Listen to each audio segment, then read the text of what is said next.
जिन दिए नाम तत्सार।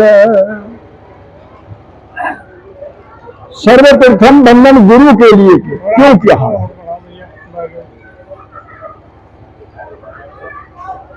राम जी के लिए बंधन पृथक क्यों नहीं कहा?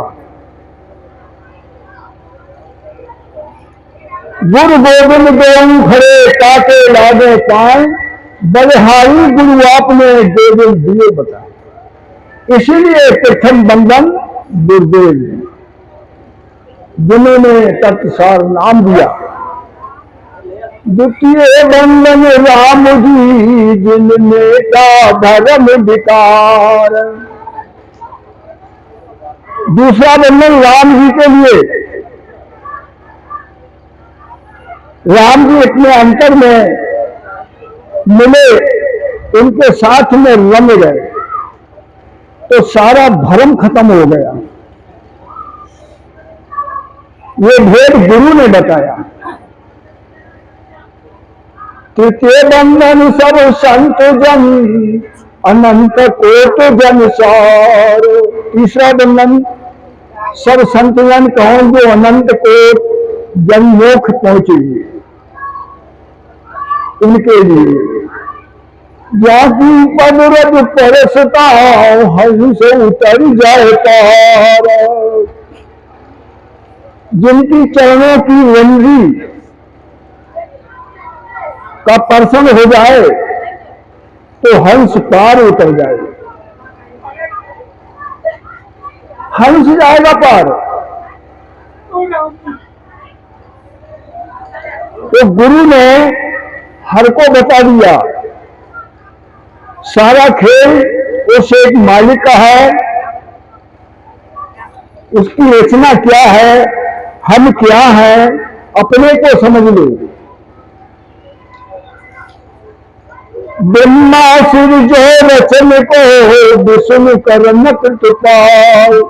शिव को रचा संहार को, दर्शन में घुमाल।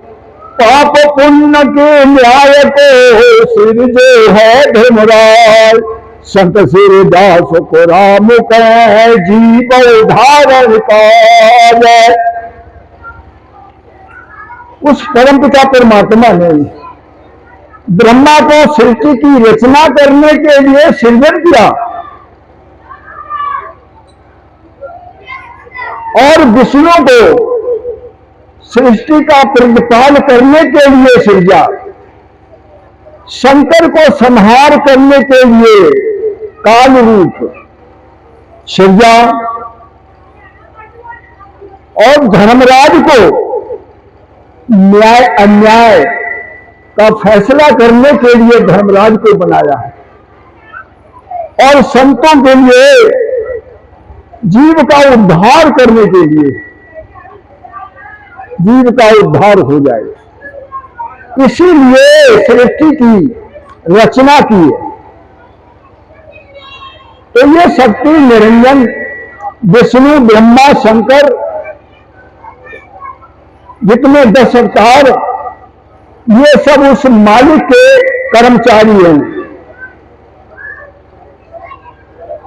इन कर्मचारियों का जो नाम लेते हैं, इनकी जो भक्ति करते हैं, वो कर्मचारियों से मिलते हैं, वहीं से मिलेंगे।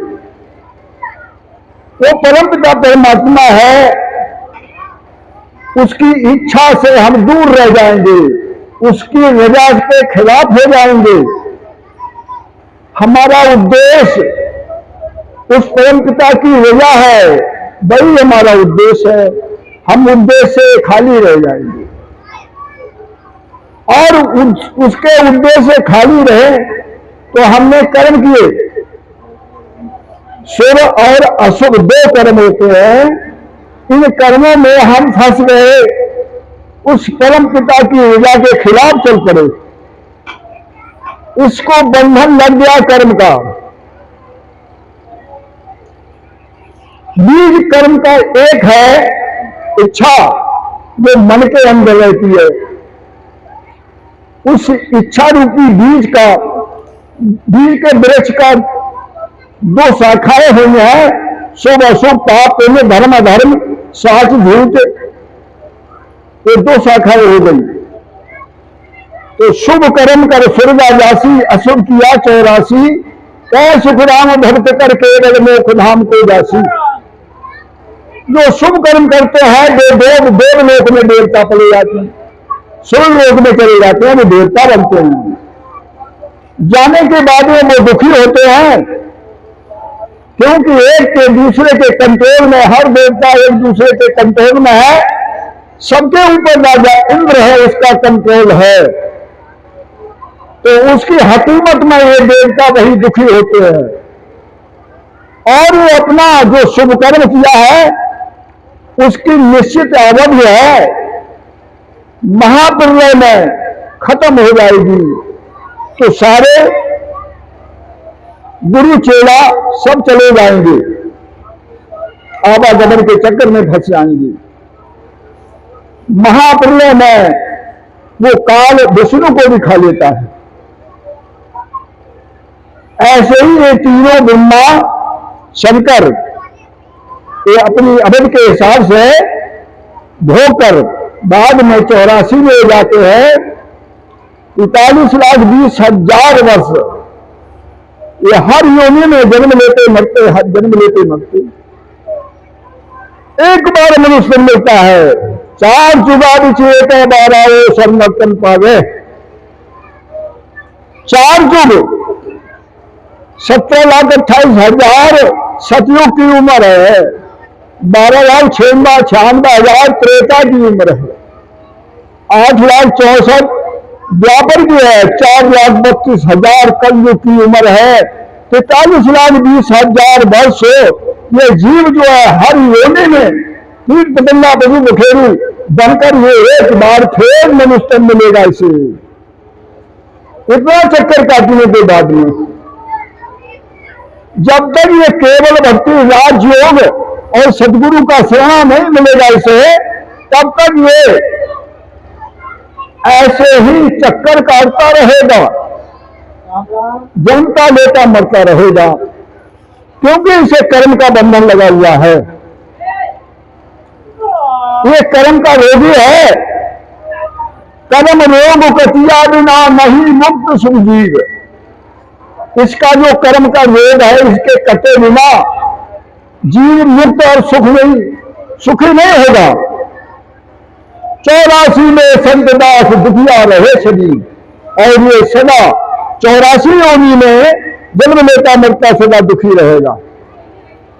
इसीलिए उस परम पिता परमात्मा ने ये सृष्टि का निर्माण किया है। ब्रह्म हुआ जहां दुख नहीं, ना सुख आनंद माए। ये सारे लोग भक्ति करते हैं विष्णु की, ब्रह्मा की, शंकर की, सत्य की, निरंजन की, 10 अवतारों की।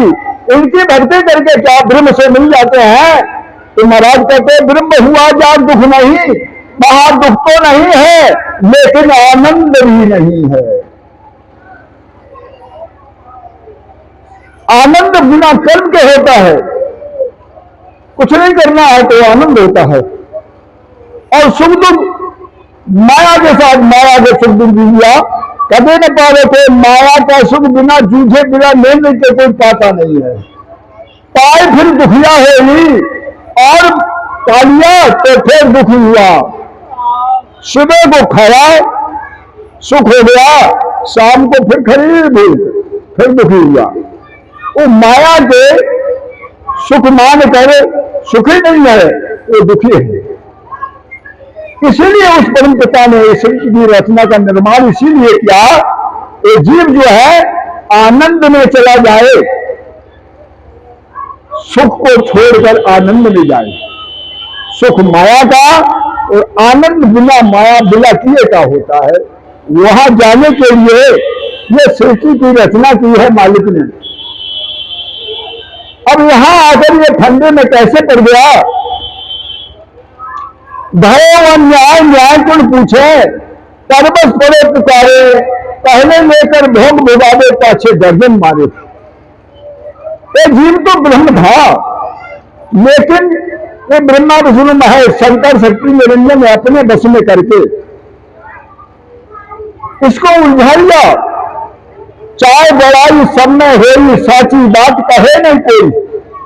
चाहना बड़ाई सब में है, सच्ची बात कोई नहीं कहता है। शंकर जी राम नाम का भजन कर रहे हैं। पार्वती बोली, महाराज आपके गले में मुंडों की माला ये कैसी पड़ी हुई है?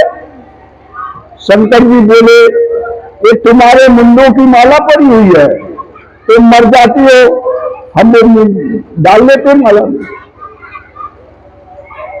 और तुम बार बार मरती हो, हम ऐसे हैं। लेकिन महाराज ये क्या चक्कर है? ऐसी बात अचल की तुमने हमें कभी बताई नहीं।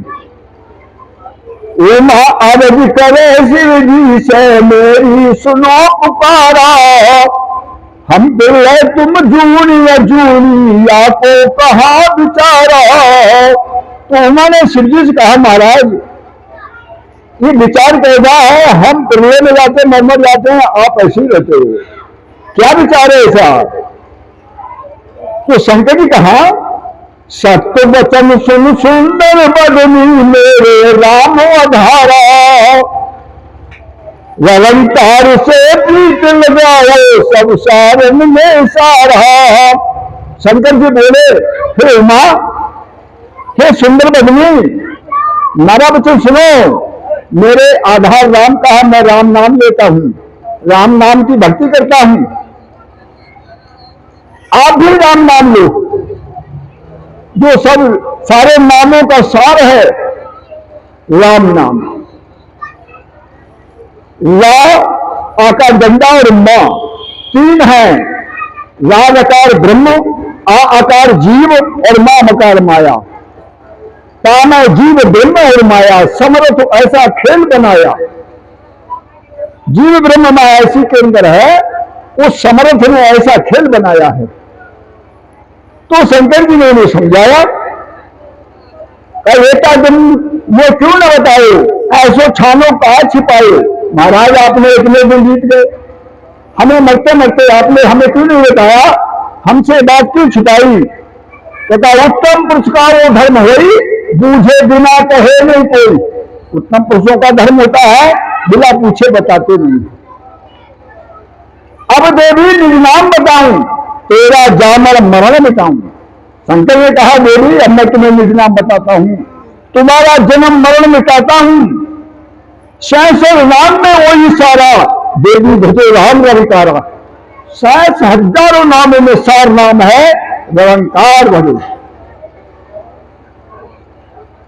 शिव के शास्त्र नाम अपार, वेद शास्त्रों में अपार नाम दो के हैं, सार नाम नहीं है, इसलिए राम का नाम लो।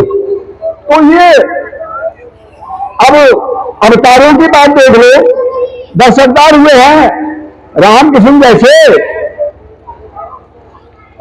3 लोग सब राम जपत है, जान मुक्त तो धाम। राम वशिष्ठ गुरु किया तो क्या लिखाया राम। रामचंद्र जी को 3 लोग भगवान मानकर भजन करते हैं। अरे रामचंद्र अपने गुरु वशिष्ठ के पास राम नाम लेने के लिए गए थे।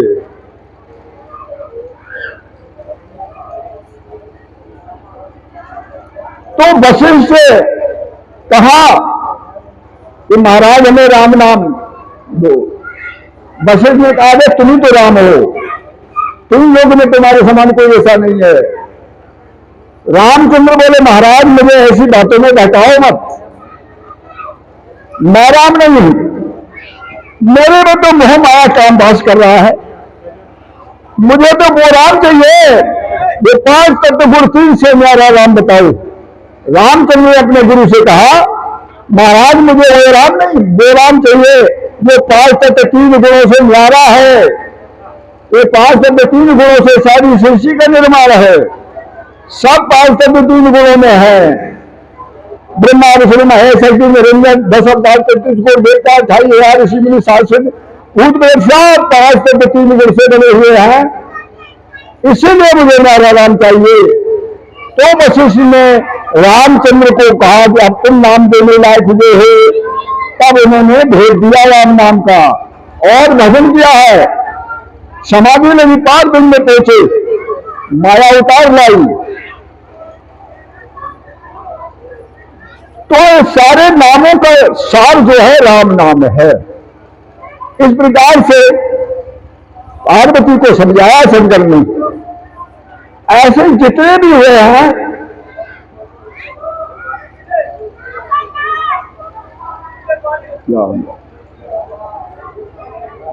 बिना गुरु के ज्ञान होता नहीं है, अपनी पहचान नहीं होती है, अपने को जानकारी नहीं होती है हम क्या हैं।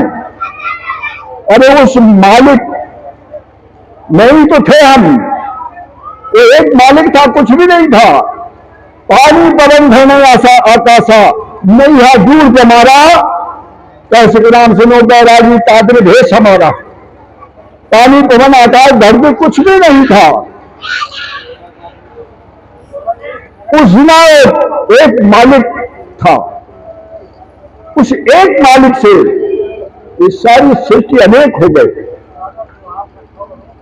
तो हम उसी परम पिता की संतान है, सबका है।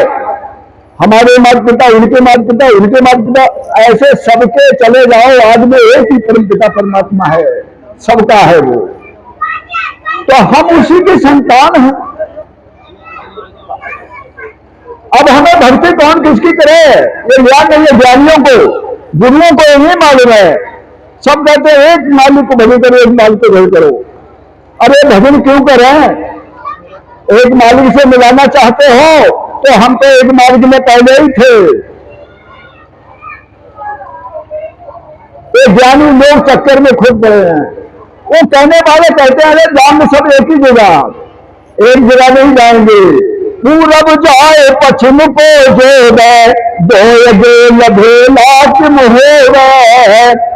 पूरब को जाने वाला पश्चिम नहीं जा सकता है।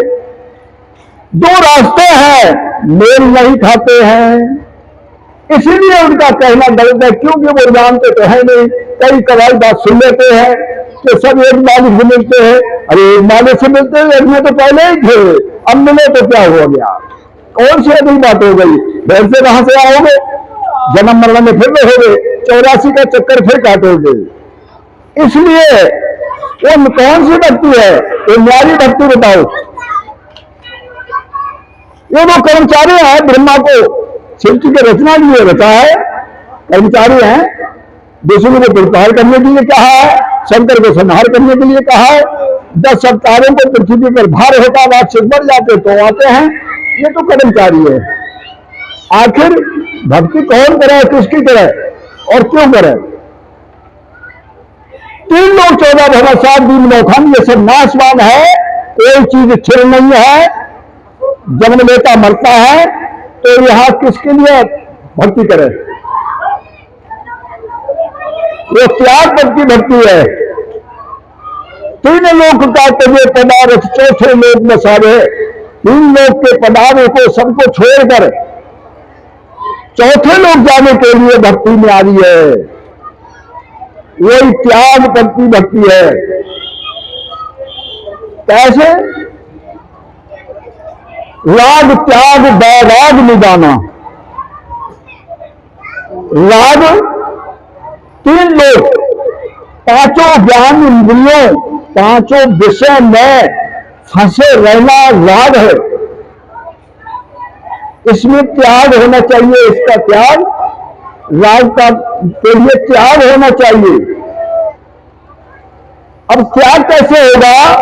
त्याग वैराग होने पर होता है। तो वैराग क्या है? किसी को वैराग प्रकट हो जाए तो वो अपने परिवार में से निकल जाएगा। माता पिता कितना भी कहें तुम्हारी शादी कर देंगे, तुम्हें कारगुजारी सौंप देंगे, तुम्हें ये कर देंगे, वो कर देंगे, नहीं, उसे कुदरती वैराग हो गया, वो निकला चला जाता है। ऐसे ही 3 लोग 14 भवन 7 दिन लोखंड, सबसे वैराग हो जाए, अलग हो जाए। तो ये वैराग त्याग की भक्ति है।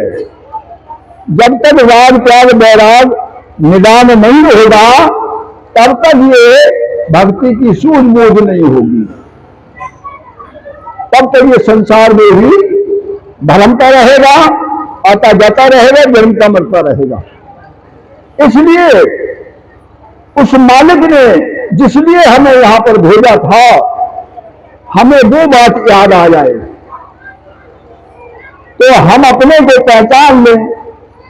हमें सदगुरु ने बता दिया है तुम कौन हो, कहां से आए हो, क्या हो, ये संसार क्या है। जब तक हम अपने को नहीं जानेंगे तब तक हम उस मालिक को नहीं पहचानेंगे। तो विशेष बात पहले अपने को जानना चाहिए। कहां जाने के लिए तैयार हो रहे हैं? हंसन को एक देश है जहां जाए न कोई, क्यों नहीं जाता है? अरे कागो बगैर छूटे नहीं, कैसे हंसा होई। वो तो हंसों का देश है, वहां कोई जाता नहीं है। क्यों नहीं जाता है? ये काग बगैर नहीं छूटता है तो हंस कैसे हो जाएगा? संसार में काल वृत्ति है। पहला खान पान गलत। हंस जाएगा तो हंस और काग को यह पहचान कर लो, काग का खान पान कैसा है और हंस का खान पान कैसा है। हंस मोती चुगता है, अगर मोती नहीं है